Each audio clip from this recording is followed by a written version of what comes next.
Hello दोस्तों, सोनी भैया की क्लासेस में आप सभी का स्वागत है। तो इसमें हम अपने एसएसटी के सभी कॉन्सेप्ट्स को क्लियर करने की कोशिश करेंगे। तो हमारा सबसे पहला कॉन्सेप्ट आज का है class 10th geography chapter first resources and development.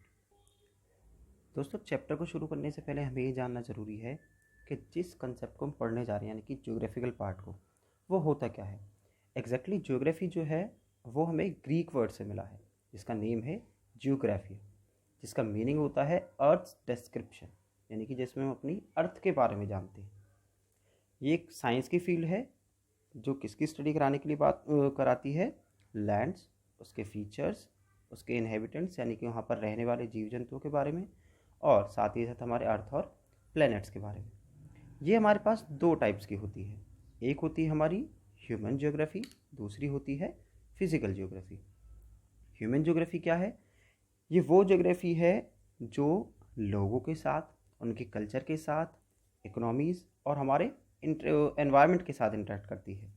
वहीं पर अगर हम फिज़िकल ज्योग्राफी के बारे में बात करें तो वो हमारी डील करती है हमारे जितने भी नेचुरल एनवायरनमेंट के प्रोसेसेस हैं, चाहे वो नेचुरल हो या man made, like atmosphere, hydrosphere, biosphere.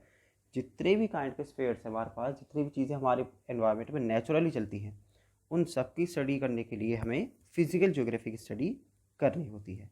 Okay, सो ये हो गया आपके ज्योग्राफी के बारे में। अब हम अपना चैप्टर स्टार्ट करते हैं। हमारे चैप्टर का नेम है रिसोर्सेज एंड डेवलपमेंट, यानी कि इसमें हम लोग अपने रिसोर्सेज के बारे में पढ़ेंगे और उनकी डेवलपमेंट के बारे में पढ़ेंगे। सबसे फर्स्ट पे आता है रिसोर्स। रिसोर्स होता क्या है exactly? It is a source और सप्लाई। या तो हमारे पास एक सोर्स होता है यानी कि स्रोत होना किसी भी चीज़ का जहाँ से उसे मिलता है, या उसका सप्लाई है जहाँ से वो हम उपलब्ध करा सकते हैं, उसको अवेलेबल करा सकते हैं। From which a benefit is produce, जिसकी वजह से हमें कोई फ़ायदा हो, and that has some utility, और जिसका कोई यूज़ हो। तो जैसा कि अभी हमने सुना, रिसोर्स होता क्या है? A source of supply from which a benefit is produced and that has some utility. इसमें सबसे मेन बात है बेनिफिट की, यानी कि जो हमें फ़ायदा होता है, और दूसरी चीज़ है इसमें यूटिलिटी, यानी कि जिसका हम उपयोग कर सकते हैं। किसके लिए? इसका मतलब होता है जन उपयोग, यानी कि जो हमारे लोगों के लिए फ़ायदेमंद होता हो, उनकी ज़िंदगी को कंफर्टेबल बनाने के लिए इसे हम यूज़ करते हैं। लेकिन अगर हम एनसीईआरटी के अकॉर्डिंग देखें तो हमारे पास रिसोर्स क्या होता है? Everything available in our environment which can be used to satisfy our needs, provided it is technologically accessible, economically feasible, culturally acceptable, can be termed as a resource। अब इसको थोड़ा सा डीपली पढ़ने की कोशिश करते हैं। जितनी भी चीज़ें हमारे एनवायरनमेंट में अवेलेबल होती है, जो भी चीज़ें हम अपने एनवायरनमेंट में अपने लिए अवेलेबल देखते हैं, जो किसके लिए यूज़ होती हैं? हमारी नीड्स को सेटिस्फाई करने के लिए, यानी कि हमारी ज़रूरतों को पूरा करने के लिए, जो हमें प्रोवाइडेड है ऑलरेडी। टेक्नोलॉजिकली असेसिबल, जिसको हम टेक्नोलॉजी का यूज़ करके अपने लिए असेसिबल करा सकते हैं, उसको असेस करा सकते हैं, उसको उपलब्ध करा सकते हैं। इकोनॉमिकली फिजिबल, या कहीं अगर हम अपनी इकोनॉमी के अकॉर्डिंग देखें, अपनी आर्थिक स्थिति के अनुसार अगर हम देखते हैं, तो वो हमारे लिए पॉसिबल होना चाहिए कि भाई इस चीज़ को हम अपने यूज़ में ला सकते हैं। वो बहुत ही ज़्यादा, अगर हम जैसे कहें, बहुत ज़्यादा महंगा नहीं होना चाहिए कि हमारी इकोनॉमी की वैल्यू से बाहर हो। कल्चरली एक्सेप्टेबल, जिसको हम अपने कल्चर में एक्सेप्ट कर सकें, उसे हम बोलते हैं रिसोर्स। अब हम एक पर्टिकुलर ट्रायंगल के बारे में बात करते हैं जिसे हम बोलते हैं interdependent relationship triangle between nature, technology and institutions. इस ट्रायंगल में हमारे पास 4 कंपोनेंट्स हैं। First is human beings, nature, technology and institutions. अब ये चारों आपस में कैसे इंटरलेट करते हैं? Human beings interact with nature through technology and create institutions to accelerate their development. जो ह्यूमन बींग्स हैं इन सभी चीज़ों के साथ जुड़े हुए हैं, तीनों ही पार्टिकल्स के साथ जुड़े हुए हैं। ह्यूमन बींग्स नेचर के साथ जुड़ते हैं, उसके साथ इंटरेक्ट करते हैं, किसके थ्रू? टेक्नोलॉजी के थ्रू। और उसके बाद वो अपने लिए इंस्टीट्यूशंस क्रिएट करते हैं जिससे अपनी इकोनॉमिक वैल्यू को, अपनी इकोनॉमी को वो बढ़ा सके। तो हम फर्दर आगे मूव करते हैं। अब हमने रिसोर्सेज के बारे में पढ़ा। हमने ये पढ़ा कि उनका हम यूज़ करते हैं अपने फ़ायदे के लिए, इंसानों के फ़ायदे के लिए। ऑफकोर्स हमने एक ट्रायंगल पढ़ा जिसमें हमें ह्यूमन बींग्स का रिलेशनशिप पता लगा कि जिसमें नेचर के साथ, टेक्नोलॉजी के साथ किस तरीके से जुड़ा हुआ है। अब हम अपने आसपास देखते हैं तो हमें बहुत सारे रिसोर्सेज मिलते हैं। अब उनको हम समझते कैसे हैं, उनको किस तरह से बांटा जाता है, किस तरीके से क्लासीफाई किया जाता है, ये सब कुछ हमें इस चैप्टर में जानना। जो रिसोर्सेज होते हैं उनकी क्लासिफिकेशन किस तरीके से होती है। सबसे हम पहले पढ़ते हैं जनरल क्लासिफिकेशन ऑफ रिसोर्सेज, यानी कि आम तौर पर रिसोर्सेज को किस तरीके से क्लासीफाई किया जाता है। और मैं बता देता हूँ ये क्लासिफिकेशन आपके सिलेबस में नहीं है, लेकिन फिर भी फर्दर एक नॉलेज के लिए हमें जानना ज़रूरी है। हमारे पास सबसे पहले यूज़ होते हैं नेचुरल रिसोर्सेज, उसके बाद मैन मेड या ह्यूमन मेड रिसोर्सेज भी आप इनको कह सकते हैं, और थर्ड है हमारे पास ह्यूमन रिसोर्सेज। ये आपने शायद कई लोगों ने बहुत पहली बार सुना होगा कि ह्यूमन्स भी रिसोर्सेज की तरह यूज़ हो सकते हैं, लेकिन ऑफकोर्स होते हैं, उसके बारे में हम भी आपको क्लियरली बताएंगे। नेचुरल रिसोर्सेज क्या है? सिंपल सी चीज़ है, जो भी रिसोर्सेज हमें नेचर से अवेलेबल होते हैं डायरेक्टली, उसे हम लोग कहते हैं नेचुरल रिसोर्सेज। जैसे कि हमारे पास एयर है, वाटर है, सनलाइट है, ये सारी चीज़ें डायरेक्टली हमें नेचर से मिलती हैं, और ऑफकोर्स हमें इसका कोई पैसा भी नहीं देना पड़ता, तो इसलिए हम इसको बोलते हैं नेचुरल रिसोर्सेज। दूसरा हमारे पास होता है मैन मेड या ह्यूमन मेड, यानी कि इंसानों के द्वारा बनाए हुए रिसोर्सेज क्या होते हैं। ये क्या है? These are obtained from nature, ये हमें नेचर से ही मिलते हैं, but converted into useful products and things by using technology and human efforts. लेकिन इसमें हम क्या करते हैं, रॉ मटेरियल्स को या जितनी भी नेचुरल रिसोर्सेज हमें नेचर से ऑब्टेन होते हैं उन्हें हम कन्वर्ट कर देते हैं, जिसमें अपने यूज़फुल प्रोडक्ट्स में, यानी कि जिन भी चीज़ों को हम अपने लिए यूज़ करते हैं उसे हम लोग अपना यूज़फुल प्रोडक्ट कहते हैं। उसको कन्वर्ट कैसे करते हैं? टेक्नोलॉजी और ह्यूमन एफर्ट्स को यूज़ करने के बाद। जैसे हमारे पास कार है, मोबाइल फ़ोन है, बिल्डिंग है, बेड है, टेबल है, टीवी है, सब कुछ हम जिस भी चीज़ को यूज़ कर सकते हैं, ये सारी चीज़ें सबसे पहले हमें नेचर से ऑब्टेन होती हैं। उसके बाद इनको हम अपने यूज़ के लिए कन्वर्ट कर लेते हैं। दोस्तों, सबसे मेन चीज़ है ह्यूमन रिसोर्सेज क्या है, ये बहुत इंपॉर्टेंट है। Human efforts can be used as a resource. इंसान के जो एफर्ट्स होते हैं, जो भी हम एफर्ट्स लगाते हैं, उनको भी हम एक रिसोर्स की तरह यूज़ कर सकते हैं। जैसे कि हमारी स्किल्स, हमारी एबिलिटीज़, हमारी नॉलेज, इन चीज़ों को अगर हम देखते हैं तो वाकई में हमें इन चीज़ों का यूज़ मिलता है, और ये हमारी ही ज़रूरतों को पूरा करने के लिए इस्तेमाल किया जाता है। कई बार इंसान बहुत ज़्यादा मेहनती होता है, उसका हार्डवर्क की हमें ज़रूरत होती है। किसी इंसान के अंदर पोटेंशियल बहुत ज़्यादा है, किसी के अंदर नॉलेज बहुत ज़्यादा है, किसी का टैलेंट बहुत ज़्यादा है, तो कई बार इनके लिए भी हमको पैसा खर्च करना पड़ता है, उसकी कीमत हमें देनी पड़ती है। लाइक अगर आप एक बहुत अच्छी बिल्डिंग बनाने के लिए जा रहे हैं तो हमें लेबर्स के साथ साथ जो हार्डवर्क करेंगे उनके साथ साथ एक बहुत अच्छे स्किल्ड आर्किटेक्ट की ज़रूरत भी पड़ती है, जो हमारे लिए एक बहुत अच्छा सा मैप, एक बहुत अच्छा सा स्ट्रक्चर हमारे घर का या हमारी बिल्डिंग का हमें बना के देता है। तो उसके लिए भी उसे हमें पैसे देने पड़ते हैं। तो वो क्या है, वो अपनी स्किल्स को और अपनी नॉलेज को यूज़ कर रहा है। तो आगे बढ़ते हैं। अब हमारी बात आती है सबसे पहले on the basis of origin. Origin means क्या होता है, यानी कि आरंभिक या शुरुआती कह सकते हैं आप, या उसको उत्पन्न होने की बात कर सकते हैं। जो चीज़ हमें सबसे शुरुआत में मिलती है, बिल्कुल आरंभ में मिलती है, उसके बेसिस पर हमने रिसोर्सेज को दो तरीके से बांटा हुआ है। एक बायोटिक है और दूसरा अबायोटिक। बायोटिक के वर्ड से ही हम ये समझ सकते हैं, बायो मीन्स होता है लाइफ, बायो एक ग्रीक वर्ड है, इसका मीनिंग होता है लाइफ। तो जो भी चीज़ें हमें बायोस्फीयर से ऑब्टेन होती हैं, स्पेशली लिविंग थिंग्स से, वो हमारी बायोटिक रिसोर्सेज होती हैं। इसका एग्जांपल हम ले सकते हैं, जैसे हमारे पास फ्लोरा एंड फौना, यानी कि प्लांट्स हैं, एनिमल्स हैं, उनकी जो स्पीशीज़ हमें होती हैं जो हमारे लिए यूज़फुल होती हैं, या ह्यूमन बींग्स हो गए, ये सारे हमारे बायोटिक रिसोर्सेज ही एग्जैक्टली कहलाते हैं। दूसरा आता है हमारे पास अबायोटिक। अब इसके कन्वर्ट में, इसके अपोजिट में अगर हम यूज़ कर रहे हैं अबायोटिक, तो उसको हम सिंपली समझ सकते हैं कि ये जो वर्ड है वो नॉन लिविंग थिंग्स के साथ जुड़ा हुआ है। जैसे कि रॉक्स है, मिनरल्स है, मटीरियल्स है, जितनी भी चीज़ें होती हैं, लैंड, वाटर, ये सारे क्या हैं, ये नॉन लिविंग थिंग्स हैं। ओके दोस्तों, तो उसके बाद सेकंड पोर्शन हमारे पास है on the basis of exhaustibility. Exhaust means समाप्त हो जाना, यानी कि अगर वो कोई भी रिसोर्स हमारे पास ख़त्म हो जाता है तो वो दोबारा हमारे लिए अवेलेबल होगा या नहीं होगा, या कब होगा, उसके बारे में इसमें हम जानेंगे। इसमें हमारे पास दो कैटेगरीज है, एक है रिन्यूएबल और एक है नॉन रिन्यूएबल। इस वर्ड से ये हम समझ सकते हैं, देखिए मैंने इस वर्ड को 3 अलग अलग पार्ट्स में डिवाइड किया है। इसका एग्जैक्टली मीनिंग यही होता है। एक तो इसको ये ध्यान रखिए दोस्तों, इसका नाम रिन्यूएबल नहीं कहा जाता है, इसको बोला जाता है रिन्यूएबल। री मीन्स दोबारा, न्यू मीन्स नया बनना, और एबल मीन्स एबिलिटी। यानी कि जो रिसोर्सेज दोबारा बन जाते हैं या दोबारा यूज़ होने के बाद हमारे पास अवेलेबल ईजिली हो जाते हैं, उन्हें हम रिन्यूएबल रिसोर्सेज कहते हैं। Resources which can be renewed or reproduced by physical, chemical और mechanical processes are known as renewable resources। अब चाहे वो फिजिकल प्रोसेस के साथ हो, किसी केमिकल प्रोसेस के साथ हो, या किसी भी मैकेनिकल प्रोसेस या मैकेनिकल एफर्ट्स के साथ हो, तो वो हमारे पास कहलाते हैं रिन्यूएबल रिसोर्सेज। जैसे कि हमारा वाटर है, फॉरेस्ट है, सोलर और विंड एनर्जी है, ये सभी हमें बहुत ईजिली एक बार यूज़ करने के बाद अवेलेबल हो जाती हैं। हमारे पास ऑक्सीजन है, एक बार हम सांस लेते हैं, अगर दोबारा में सांस लेनी है तो उसके लिए हमें पैसा चार्ज नहीं करना होता है कि भाई हम पहले कोई रिचार्ज कराएंगे उसके बाद हमें वो सांस लेनी होगी। तो ये एयर के साथ हमें वो ऑक्सीजन मिलती है, और ये वो रिसोर्सेज है जो दोबारा हम यूज़ ईजिली कर सकते हैं। सनलाइट को हम एक बार यूज़ करते हैं, ये नहीं है कि वो ख़त्म हो जाएगी हमारे पास।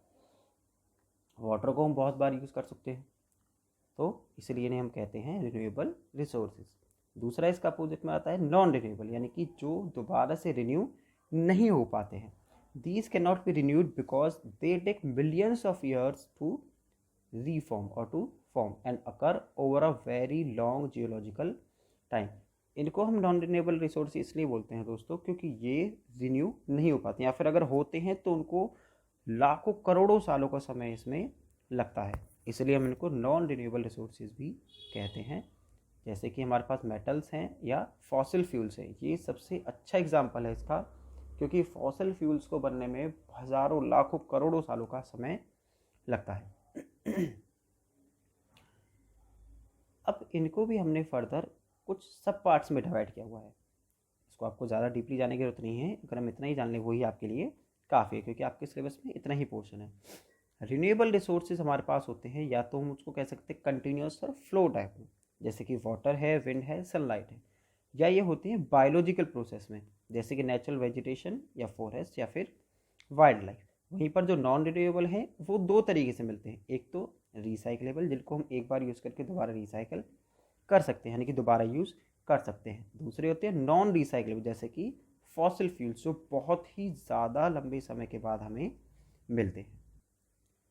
आगे हम पढ़ते हैं दोस्तों ऑनरशिप के बेसिस की। ऑनरशिप का मतलब होता है कि जो रिसोर्स का मालिक होता है, ऑनर मीन्स हम खुद समझ सकते हैं, जैसे मालिक हैं, जैसे आप लोग जिस घर में रह रहे हैं आप उसके मालिक खुद हैं, जो कार आप बाइक आप चलाते हैं उसके मालिक आप खुद हैं, जो मोबाइल फ़ोन आप यूज़ करते हैं उसके मालिक आप खुद हैं। तो उसी के बेसिस पे हमने रिसोर्सेज को 4 टाइप्स में डिवाइड किया हुआ है। सबसे पहला है हमारा इंडिविजुअल रिसोर्स। इंडिविजुअल मीन्स होता है अकेला, कोई भी single. These resources are privately owned by individual, यानी कि जिनके मालिक जो होते हैं वो एक इंसान खुद होता है। जैसे कि अगर हम गांव के एरिया में देखें तो जितनी हमारी ज़मीन होती है, जो हमारे खेत होते हैं, घर होते हैं, उनका मालिक गांव में एक अकेला ही इंसान होता है। वैसे ही अगर हम अर्बन एरियाज़ में देखें, हमारे घर हैं, कार हैं, प्लॉट है, या कुछ अदर प्रॉपर्टी एरियाज़ हैं, वहाँ पर भी जो लोग होते हैं वो उनके मालिक खुद होते हैं। दूसरा इसमें है कम्युनिटी रिसोर्स। कम्युनिटी का मीन्स होता है पूरा समुदाय, पूरा समाज। These are the resources which are accessible to all the members of the community। पूरे कम्युनिटी, पूरे समुदाय के जितने भी लोग हमारे पास अवेलेबल हैं, वहाँ उन सभी चीज़ों को वो ईज़िली यूज़ कर सकते हैं बिना किसी भी रोकथाम पे। जैसे हमारा एग्जांपल है ग्राउंड्स हैं, पार्क हो गया, पिकनिक स्पॉट हो गए, और गांव में तालाब होते हैं, खेलने के लिए ज़मीन होती है, तो उसको हम इसका एग्जांपल कह सकते हैं। लेकिन इसके साथ ही साथ मैंने आपके लिए कुछ और एग्जांपल्स लिखे हैं जिनके लिए आप उसको ईजिली समझने में हेल्प करेगा। जैसे कि जितने भी हमारे फाइनेंशियल असिस्टेंस ऑर्गेनाइजेशंस होती हैं, यानी कि जो फाइनेंस से रिलेटेड होती हैं, वो हमारी सारी कम्युनिटी रिसोर्स के हद में आती हैं। जितनी भी एजुकेशनल ऑर्गेनाइजेशंस हैं वो भी कम्युनिटी रिसोर्स हैं, चाहे वो स्कूल हो, कॉलेज हो, या बहुत बड़ी बड़ी यूनिवर्सिटीज़ हो। जो हमारी हेल्थ केयर ऑर्गेनाइजेशंस हैं वो भी हमारी कम्युनिटी रिसोर्सेज के हद में आती हैं। रिलीजियस या कल्चरल ऑर्गेनाइजेशन या स्पोर्ट्स हो गई, वो भी हमारे इसी के हद में आते हैं। तो इससे आप इजीली समझ सकते हैं कि जो फाइनेंशियली संस्थाएं हैं, एजुकेशन की संस्थाएं हैं, हेल्थ केयर की संस्थाएं हैं, और रिलीजियस या कल्चरल जितनी भी हमारे पास ऑर्गेनाइजेशंस या ये संस्थाएं होती हैं वो सभी हमारे कम्युनिटी रिसोर्सेज का ही एग्जाम्पल, क्योंकि ईजिली कोई भी इंसान वहाँ पर जाकर इनका यूज़ कर सकता है, उसके लिए मना नहीं होती है। तीसरा पार्ट हमारे पास है दोस्तों नेशनल रिसोर्सेज। नेशनल से हम खुद समझ सकते हैं, अगर हम अपने नेशन, अपने भारत देश के बारे में बात करते हैं तो हमारे दिलों में एक बहुत बड़ी देशभक्ति की भावना पैदा हो जाती है कि हमारा भारत देश, उसे हमें गर्व है जिस पर। जैसे कि आजकल भी हम देख रहे हैं इस कोरोना वायरस से रिलेटेड जितनी भी हमारी चीज़ें हैं तो भारत का नाम उसमें सबसे ऊंचे स्थान पर है। दूसरों को मेडिकल की इक्विपमेंट्स को प्रोवाइड करना, अपने यहाँ लॉकडाउन करना, उन चीज़ों को बहुत अच्छे तरीके से मेंटेन करना, तो वही ऐसे ही हम बात करते हैं नेशनल रिसोर्सेज के बारे में। नेशनल रिसोर्सेज क्या होते हैं दोस्तों, जो गवर्नमेंट के कंट्रोल में आते हैं, अब चाहे वो स्टेट गवर्नमेंट हो या यूनियन मीन्स सेंट्रल गवर्नमेंट, उन्हें हम बोलते हैं नेशनल रिसोर्सेज। जितने भी हमारे minerals, forest, wild life equipment हैं, लैंड है, जो हमारी पॉलिटिकल बाउंड्री के हद में आती है, पॉलिटिकल मीन्स जो हमारी इंडियन पॉलिटिकल बाउंड्री के हद में आती है, और उसके साथ ही साथ जो हमारा ओशियनिक एरिया होता है, यानी कि हमारी पॉलिटिकल बाउंड्रीज से आगे जो हमारा ओशियंस यानी कि सागर या महासागरों का जो एरिया होता है, up to 12 nautical mile. Nautical means होता है दोस्तों, इसको हम लोग डिस्टेंस के लिए यूज़ करते हैं, स्पेशली सी या ओशियन के डिस्टेंस के लिए। जहाँ पर भी हम समुद्र या महासागरों की दूरी नापते हैं उस पर हमें ये वर्ड यूज़ करना पड़ता है। इसके एग्जैक्ट जो डिस्टेंस होती है वो होती है 19.2 kilometres from the coast belong to the nation and so called national resources. उस समुद्री तट के इलाके से, उस एरिया से जहाँ से वो उस नेशन को बिलोंग करता है, तो वो हमारा नेशनल रिसोर्सेज के हद में ही आता है। Country has legal powers to acquire even private property for public welfare. यहाँ पे इतना भी होता है कि अगर गवर्नमेंट चाहे लोगों की भलाई के लिए अगर किसी की प्राइवेट प्रॉपर्टी को ही एक्वायर करना पड़े तो हमारी गवर्नमेंट के पास वो सारी पावर्स ऑलरेडी प्रोवाइडेड होती हैं जो लोगों की भलाई के लिए यूज़ किया जा सकता है। यानी कि किसी की भी प्राइवेट प्रॉपर्टी को गवर्नमेंट को ऑर्डर्स आते हैं तो उन्हें हमें मानना पड़ता है। स्पेशली जैसे हम देखते हैं कैनल्स के लिए, ब्रिजेस के लिए, और गवर्नमेंट बिल्डिंग्स के लिए, रोड्स के लिए, रेलवे लाइंस के लिए, या फिर अगर हम बात करते हैं एयरपोर्ट्स के लिए, किसी भी पार्क के लिए, गवर्नमेंट की किसी भी प्राइवेट प्रॉपर्टी के लिए, जहाँ पर भी इन चीज़ों की कंस्ट्रक्शन होती है, अगर इनके ऑर्डर्स पास होते हैं तो वो प्राइवेट प्रॉपर्टीज़ को भी अपने हद में लेने का हक गवर्नमेंट का होता है। उसके बाद हम बात करते हैं इंटरनेशनल रिसोर्स, या तो हम इनको विदेशी रिसोर्स बोल सकते हैं या फिर इनको कह सकते हैं अंतर्राष्ट्रीय, यानी कि जो एक राष्ट्र के हद में नहीं आते हैं, एक देश की हद में नहीं आते हैं। Resources which belong to the countries of the world, normal सी चीज़ है, जो रिसोर्सेज पूरे संसार की सभी कंट्रीज़ को बिलोंग करते हैं। These are regulated by some international institutions, ये बहुत ज़रूरी है जानना। इनको रेगुलेट करने का, इनको माइंड करने का, इनको गवर्न करने का जो काम होता है वो कुछ इंटरनेशनल इंस्टीट्यूशंस का होता है। यानी कि हमारे पास कुछ विदेशी इंस्टीट्यूशंस होते हैं, कुछ ऐसी एसोसिएशंस होती हैं जो हमें इसकी परमिशन देती हैं। किस चीज़ की? ये जो रिसोर्सेज होते हैं मेनली ओशियनिक रिसोर्सेज होते हैं जो हमें कहाँ से मिलते हैं, beyond 200 kilometre of distance of the exclusive economic zone belong to the open C.